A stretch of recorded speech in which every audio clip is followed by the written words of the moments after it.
Hello, welcome to Locked On Sharks, the premier hockey podcast of your favorite team in the Bay Area. And on today's episode, we're joined by our old friend Josh Tessler of Smaht Scouting, where we're going to do our now annual mid-round madness podcast, where we're going to talk about guys that he likes in the kind of the third, fourth, fifth round. So that way, at least you're going to feel smarter when these guys come off the board. You can turn to your friends and go, that's a good pick right there. So talk plenty of defensemen. We got some forwards sprinkled in. So all that and more on today's episode of Locked On Sharks. You're Locked On Sharks, your daily podcast on the San Jose Sharks. Part of the Locked On Podcast Network, your team every day.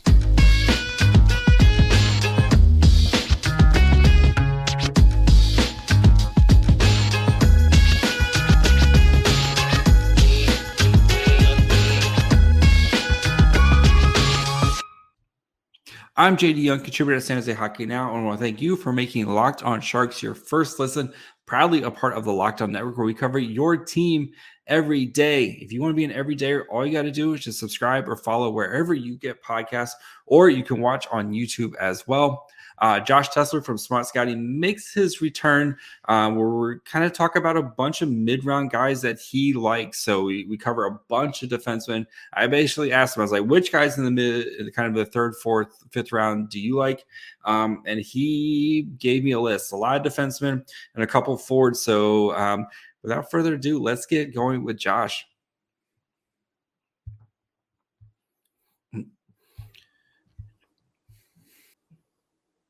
And now we bring in what's now an second annual tradition, Josh Tessler, for his mid-round madness. So what we're going to do today, Josh is giving me a bunch of guys that he likes that are kind of in those mid-round tiers, with the Sharks having a third and multiple fourths and fifths. Some guys that might be interesting, or at least it's going to make you sound smarter when that guy gets picked, so you can turn to your buddy when you're watching the draft, like, oh yeah, that's a good pick. That's a good pick. Of course, most of the time you've probably haven't heard of these guys. At least you can be smart for a couple picks. So we bring in a good friend, Josh Tessler of Smaht Scouting. How's it going, Josh? Good. And thank you so much for having me on, man. And I love coming on to Locked On Sharks. Thank you. All right, and we know that Mike Greer's been really, really aggressive with trying to kind of revamp this blue line pipeline. And we're going to start with, in the WHL, Carter Sotheran from the Portland Winterhawks. Of course, we know about Luca Cagnoni, another defenseman, but Carter Sotheran, what makes him? He's 6'3", 185 pounds. I think right there is probably very intriguing, right, Josh? Yes. So I very much like the Portland Winterhawks. I've enjoyed their teams over the years. In the recent years in particular, like last year in his draft year, Marek Alsher was fantastic on the Portland Winterhawks blue line. And this year they have another great draft year prospect, and Carter Sotheran, who again is more of a defensive defenseman. He's typically paired with Luca Cagnoni, and Luca. So with Luca's drive to pinch up at times, Carter Sotheran does a great job of coming back and and taking over the taking over Luca's side, and and just supporting the Winterhawks D unit as a whole by ensuring that someone is there. And so he's a responsible defenseman, and and he's got great mobility, and excellent gap control, and and he's definitely been he's definitely made up for the gaps that Luka Cagnoni can create. But, it's not, but when I say that, I don't mean that as a criticism to Luka, because Luka is they have different roles. I really, really like Luka. It's just like Carter Sotheran's role is like, he's the man that's got to fill in for Luka, just to fill in those gaps. So, I really, really like Carter Sotheran, and he would be a solid add. Yeah, I mean, it's the Erik Karlsson syndrome. Like, whoever plays with Erik Karlsson, you have to be. That is your job, is to make Erik, kind of cover up for when Erik Karlsson does Erik Karlsson things. And 9 out of 10 times when Erik Karlsson does something cool, it's gonna work out. And then there's that one time where you're gonna need that guy back there to kind of help cover, and you need those type of defensemen in your pipeline, right? As much as I say defense is for nerds, you do need guys who can play defense at times to help those guys who their job is to make offense. You need those guys on the back end. So I know Smaht Scouting right now, you guys haven't released your rankings, but I know I think on your last rankings, he's around 58. So probably looking third-ish round pick for him. Let me pull up the. Are we going to get a tease of the new rankings? Yeah, I will actually tease the rankings. Yeah, I mean, so while you're pulling that up, so some of his other rankings, you guys have him at 58. Elite Prospects has him at 74. Central Scouting has him 71 among Central, but North American skaters, and FC Hockey has him at 64. So, this looks like a guy who could be potentially back end of the second round, beginning of the third round. I know the Sharks don't have a beginning of the third round pick, thanks to Luke Cunnin. But we see guys all the time, right? And especially what's supposed to be a very, very deep beginning, guys get pushed back a lot. So he could be a potential third round pick for the Sharks. And Yep. And we've got Carter Sotheran at 75. Okay. All right.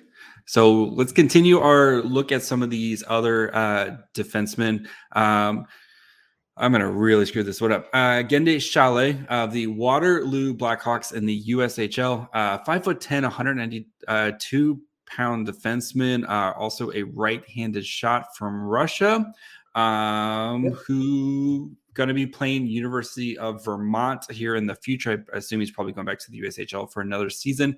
Had 14 points in 41 games. So why do you like Chaly so much? So, one, he's going to the Catamounts, and that mascot name is just really cool, Catamount. Like that, push him ups around right there in the draft rankings. Good decision making, up around. But in all seriousness, he's got really, really neat offensive tools. He's really, really good when it comes to puck manipulation, and just opening up gaps for himself. And, that's come in handy for his shot. While his scoring production at even strength, wasn't super high this year. I do think that it can be higher. And so that's why I see Chaly, as being more of like, while I think let me look in the rankings. Here. Scouting has him 224 for North American skaters, which is basically at like end of the draft. But yeah, go ahead. Sorry. Yeah, we have Chaly at 89. Okay. So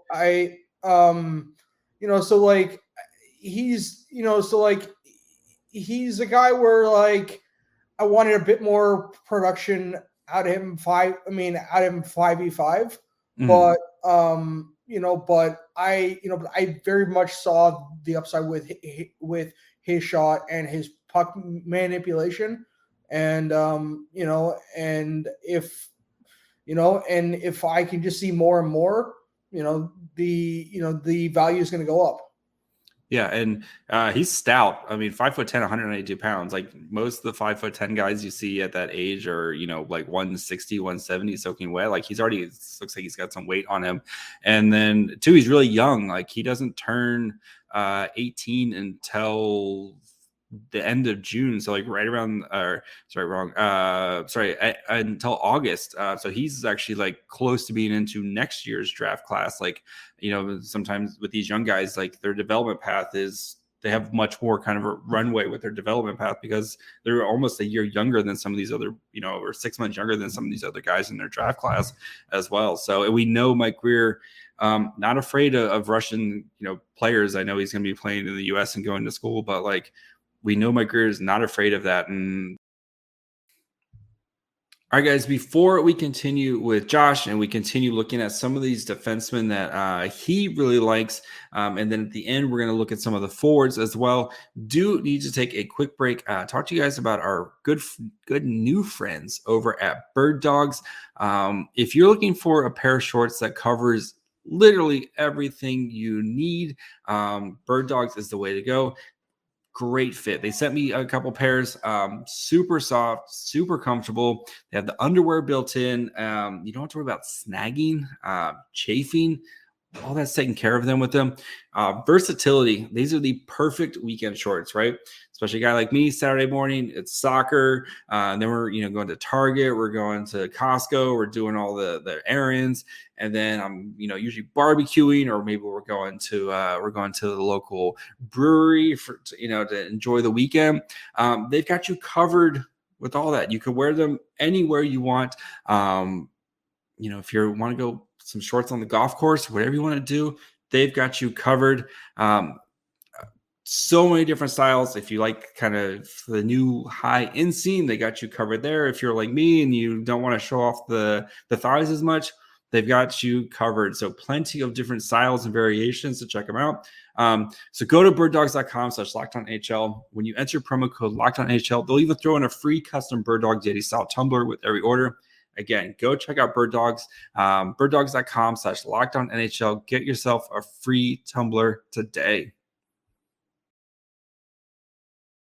All right, another blue liner, one Hoyt Stanley. So he spent last year playing for the Victoria Grizzlies, if that name's in the BCHL, if that name sounds familiar. The Sharks drafted Eli Barnett, who also was the captain for Victoria last season. He will be going to Cornell University.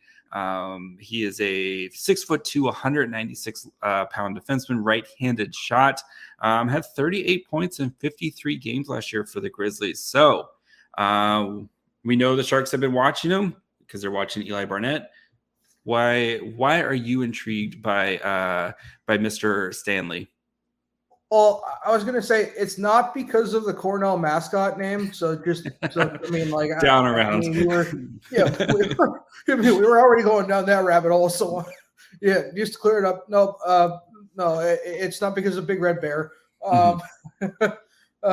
So he's just a really, really solid puck moving defenseman playing in the BCHL. His distribution is extremely good from the point. Most of his assists end up being secondary. But he's making the right decisions at 5v5 in order to get the puck up the ice. And so I would be, willing to take him, in like the 5th round. Okay. Yeah. I mean, the Sharks, again, do have a couple 5th round picks. And like I said, they've been watching Eli Barnett. I'm sure they're going to be seeing Stanley Hoyt playing with him, or Hoyt Stanley. Hoyt Stanley playing with him as well. So, I meant in the third. Yeah, sorry, I meant in the 3rd round. We have him at pick number 79. 79. Okay. The Sharks are going to have some opportunities here, I think, to pick some of these guys. So, another defenseman with absolutely amazing name. Matthew Mania, straight out of WrestleMania. There's the branding alone right there is just, there's just a lot of excellent opportunities. So 6 foot, 187 pound defenseman, right-handed shot. Born in Florida, has played the last 2 seasons in the OHL with the Sudberry Wolves. 67 games this year, had 10 goals, 28 assists, 38 points, and then another 2 points in 4 playoff games. So, Mr. Mania. Yeah, so Matthew Mania, and let me check where we have him on our where the Smaht team has him on the board. Pick number 56. So he's mobile, extremely he's very good at weaving around pressure. Mm-hmm. As we talked about with Chalet, Chalet's got that, really, really good, puck manipulation that I like. And with Mania, it's just about, utilizing his, his stick handling to create those gaps. And he thrives off the rush, and it's, and it's always fun to see that in a defenseman that's willing to take those chances from the point. And he's just he's put up a lot of, he's put up a lot of highlight reel points off the rush this year for the Sudbury Wolves. So, so if you, if you hadn't taken a look at him before, you should definitely, because he's one fun guy to watch. Yes, one fun guy to watch. So yeah, definitely fills up the stat sheet there. And yeah, I mean, that's, a lot of times that's prospects, right? A lot of us, we don't have time to sit here and watch, but you see those highlight reels, and that's where you're like, okay, I can see that guy doing, continuing to do that, right? Yeah. Type of situation. So, I know then we got a couple more defensemen that I know you also liked as well. We'll continue in the OHL with one Quentin Burns. So he's 6'1", 179-pound left-handed defenseman who plays for the Kingston Frontenacs in the OHL. Frontenacs. Good for them.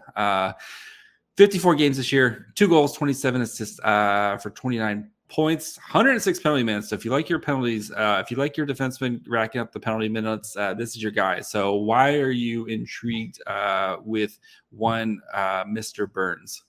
So with Burns, I see a well-rounded defenseman. He's a solid rush defenseman.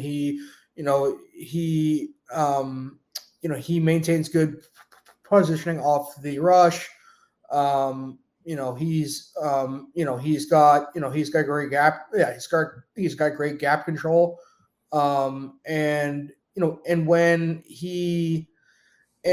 while at points Burns can seem more of a defensive defenseman, he's got he's got great mobility that he will utilize defensively to get out of pressure. And over the course of the year, we saw more and more of that in the offensive zone. And I see really, really good potential in Burns, and can see a second pairing defenseman. Ooh, getting a second pairing defenseman kind of mid to late draft, like mid-round draft picks. Feels like a steal to me type of situation right there, right? Those are those gems that you're looking for. I mean, you're not going to hit superstars, but if you can find guys who fill a role in the middle rounds, that's 1,000% sign me up for that. So, last defenseman, Arvid Bergström, a good Swedish boy. I love me a good Swedish boy. He is 5'11", 168 pounds, left-handed defenseman, plays for Djurgården. So, of course, the Sharks would definitely have tabs on him. Last season in the J20, he in 41 games, he had 2 goals, 21 assists for 23 points. Mr. Bergstrom, we know the Sharks, they drafted Havlid last year in the second round. We know the Sharks love drafting Swedes. Mr. Bergstrom, a perfect fit. So Mr. Bergstrom, right off the bat, I'll just tell you right off the bat where he's at on our board. It's pick number 62. Okay. So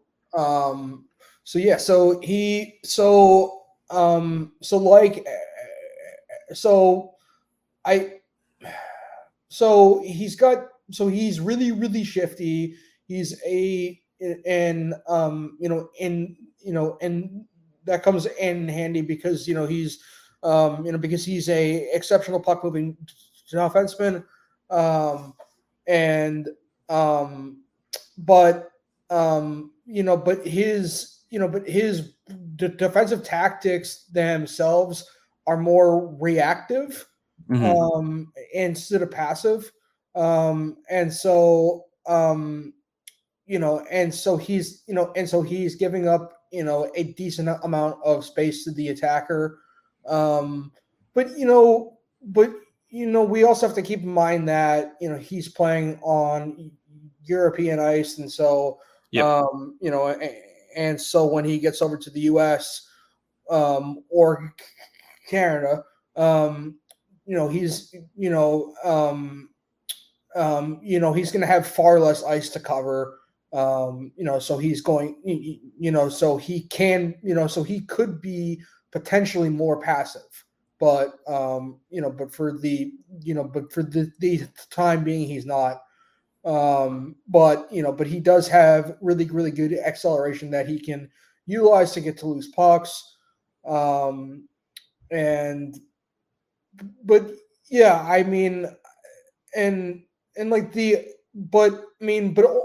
ultimately, like, the selling point with Arvid Bergström is his mobility, and and at this point in his development, what you really, really want to see from Bergstrom is him utilizing his mobility more and more in the offensive zone, because at this point it's it's similar to some of the other defensemen that I talked about before, where it's you have the mobility, but you really haven't figured out how to use it quite yet as consistently as you want to.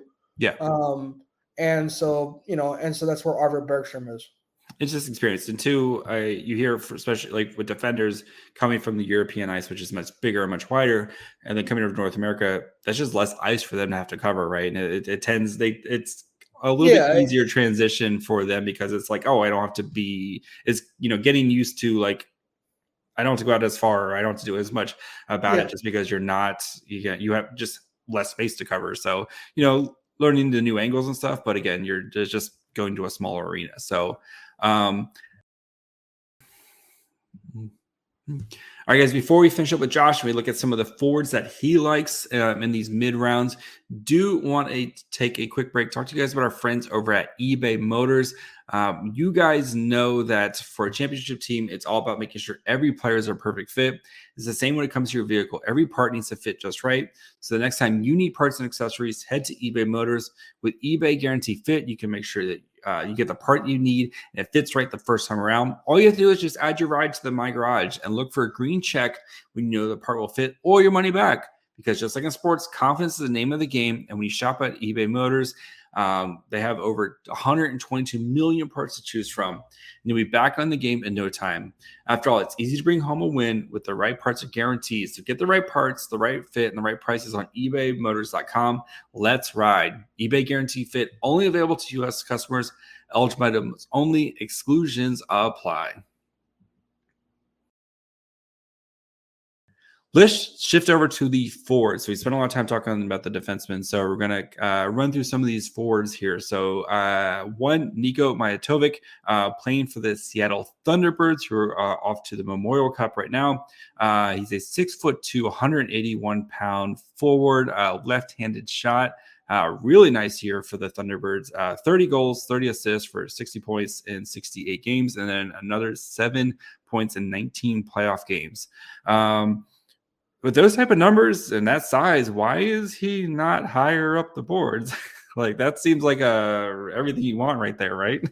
Yeah, I think it. I just want to double check, but I'm pretty sure it just comes down to production mostly. I mean, like, he's like, the thing with Nico Myatovic is really, really good, but so is everyone else on the Seattle Thunderbirds, right? Yeah, we have to keep in mind that he's on the Seattle Thunderbirds. So, like, he's not, so he's not really being. I don't want to see he's not really being utilized. Like, he's a depth piece on this team, while on a team that while on a team that didn't make the playoffs, he would be more of like a second line forward, or or in some cases a top line forward. So so it just comes down to which team that he plays for, and he plays for the incredible Seattle Thunderbirds, and they've been fun to watch all year long. And they were fun before the deadline, and then when the deadline came, it was just like, oh my God, this team just went. So I can't even describe it. Like, this team just became so much better.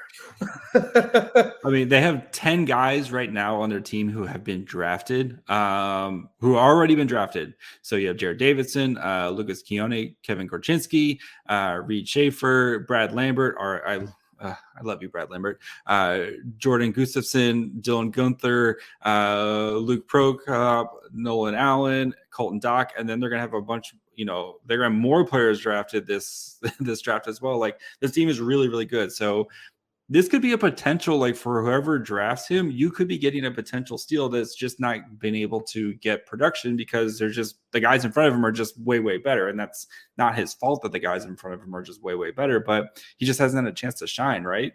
Yeah. And if you haven't watched him yet, or if you haven't been watching the Thunderbirds, watch them this week. But again, like how we almost, like I did a conversation with Brock Otten about Bo Akey, where it was like Bo Akey had awesome numbers, and then Brant Clark showed up and Bo Akey's production dipped. Well, it's like, yeah, Brant Clark is like a top 8 pick in the draft. Like, of course, he's going to get all those opportunities because he's Brant Clark, right?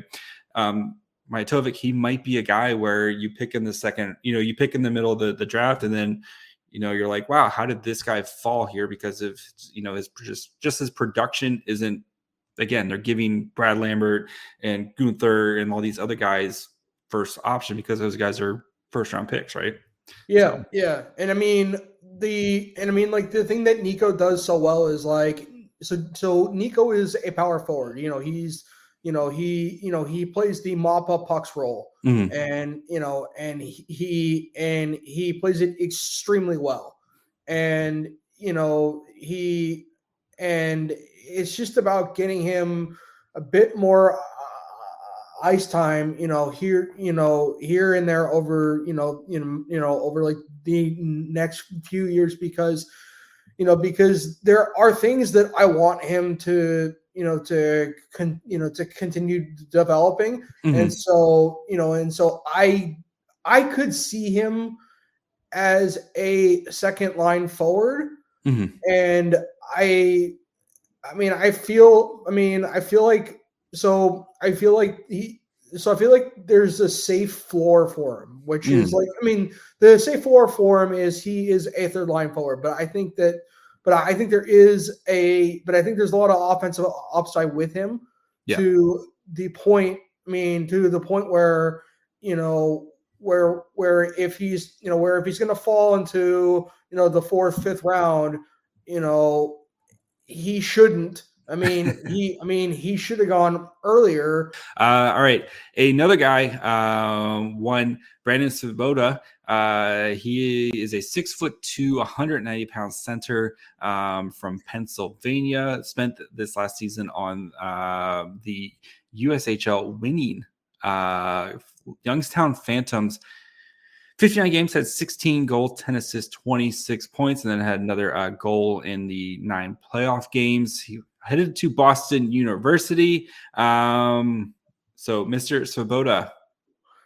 So with Svoboda, my projection for him is a checking line forward. He does have offensive upside, and and he does use a good and he does use his frame to push forward, and to get into those dirty areas, and drive to the net. So there's a lot of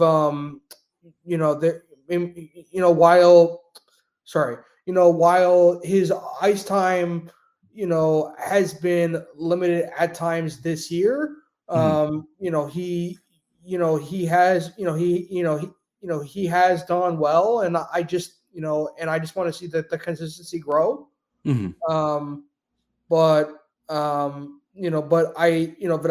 very, very much like the tools that I've seen in Brandon. Yeah, I mean, got a good frame already. 6'2", 190 pounds is an 18-year-old. That's a good frame. And once he heads off to college and gets his freshman 15, he'll be in good shape there. And then hits the weight room. So yeah, good frame there. And going to college. I mean, we know the Sharks. We know Mike Greer loves him, some college kids, especially going to Boston. So, all right, we're going to end up with the last one here. Matthew Soto, again from Kingston, a right winger, 5'11", 168 pounds. He's very young, August 31st birthday, so he hasn't even turned 18 yet. One of those young draft players. 15 goals, 27 assists for 42 points in 54 games for Kingston this year. All right. Mr. Soto, what makes him so intriguing? So for Matthew Soto, what I like is his acceleration, because he builds so much of it off of his crossovers, and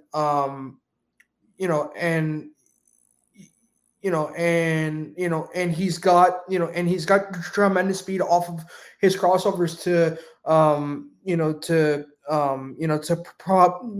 propel his rushers to the net. And the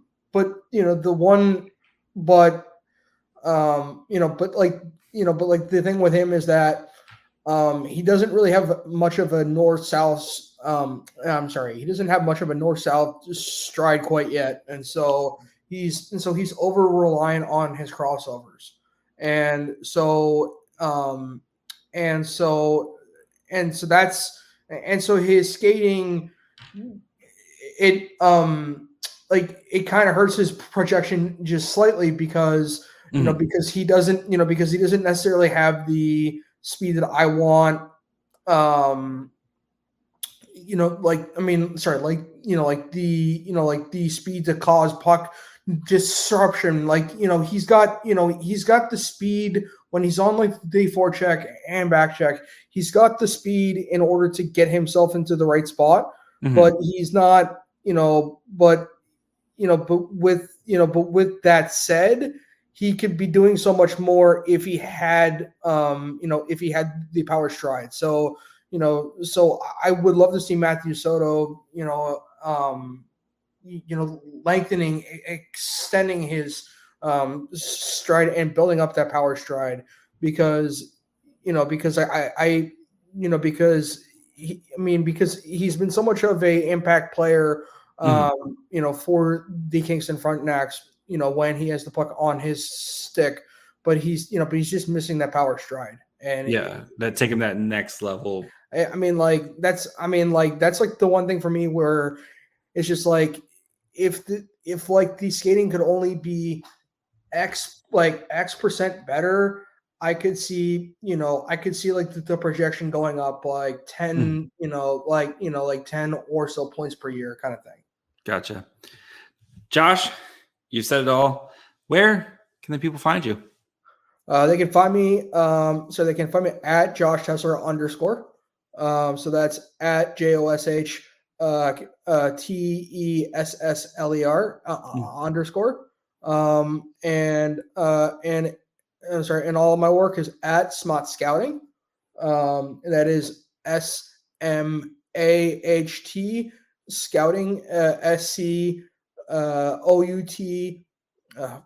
It's late. I don't want to spell it out. That's right.